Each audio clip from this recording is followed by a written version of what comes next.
गजब कर दे।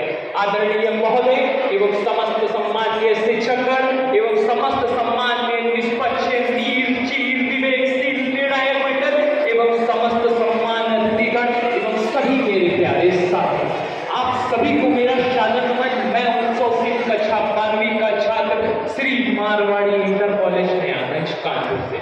सबसे पहले मैं अपने शिक्षकों का आभार व्यक्त करता हूं जिन्होंने मुझे इस मंच पर बोलने का मौका देकर मुझे तैयार किया। आज हम जानते हैं इतने महत्वपूर्ण विषय वैवाहिक कार्यक्रमों के भव्य आयोजन का समाज पर प्रभाव, उस पर वाद विवाद हेतु हम सभी यहाँ बने हुए और इसके विपक्ष में मैं अपने कुछ तर्क रखना चाहूँ। महोदय, मेरे विपक्षियों की विस्फोटक दलीलें सुनने के बाद मुझे किशोर कुमार का एक बड़ा ही मशहूर गीत याद आता है कि जो तुम मिल गए तो लगता है कि सारा जहां मिल गया।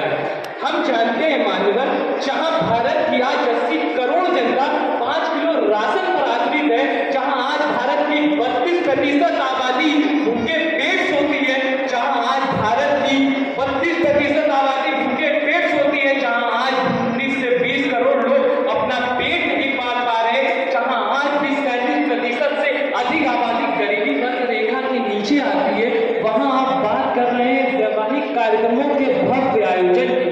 महोदय, एक समय था जब हमारी संस्कार और हमारी संस्कृति सब कुछ हुआ करती थी, परंतु आज के चैनलों पर आधुनिक अंधाधुंध फोड़ तोड़ के न जाने किस प्रकार से भव्य आयोजन दिखाया जा रहा है। उनमें विभिन्न प्रकार के आयोजन जो कहीं ना कहीं एक गरीबी वर्ग रेखा को अपमानित कर रही है।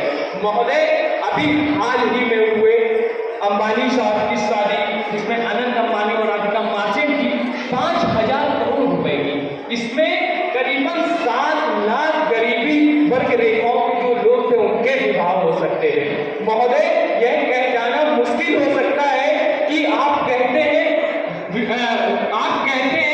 कि विकसित भारत 2047 पर विकसित हो जाएगा, परंतु आप बताइए जब इतने फिजूल खर्ची वाले खर्चे चलेंगे तो कहां से आप भारत को विकसित 2047 में कर देंगे।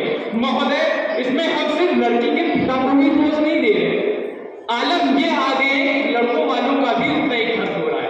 आलम ये आ गए कि लड़कों वालों का भी उतना ही खर्च हो रहा है। दोनों ही पक्ष अपनी नाक को बचाने और कहीं ना कहीं अपनी परंपराओं को विचारित करने के लिए कर्जा लेकर भी घी पी रहे हैं, कर्जा लेकर भी घी पी रहे हैं। शादियों में होने वाली शान शौकत और चकाचौंध के मामले में जब मान्यवर हमारे संदेश आते हैं, जब उनको हम देखते हैं तो एक गरीबी वर्ग रेखा के जो नीचे लोग होते हैं उनका कहीं ना कहीं अपमान होता है।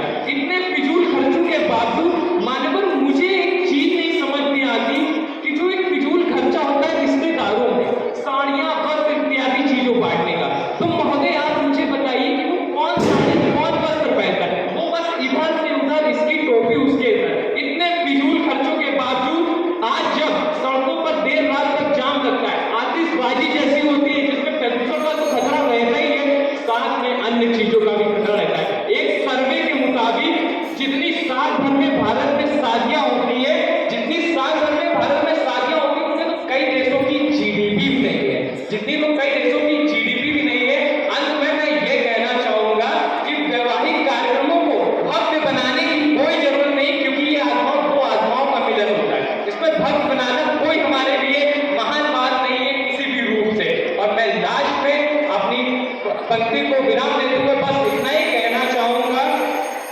कि मैं लास्ट में अपनी पंक्ति को विराम देते हुए बस इतना ही कहना चाहूंगा। धन्यवाद।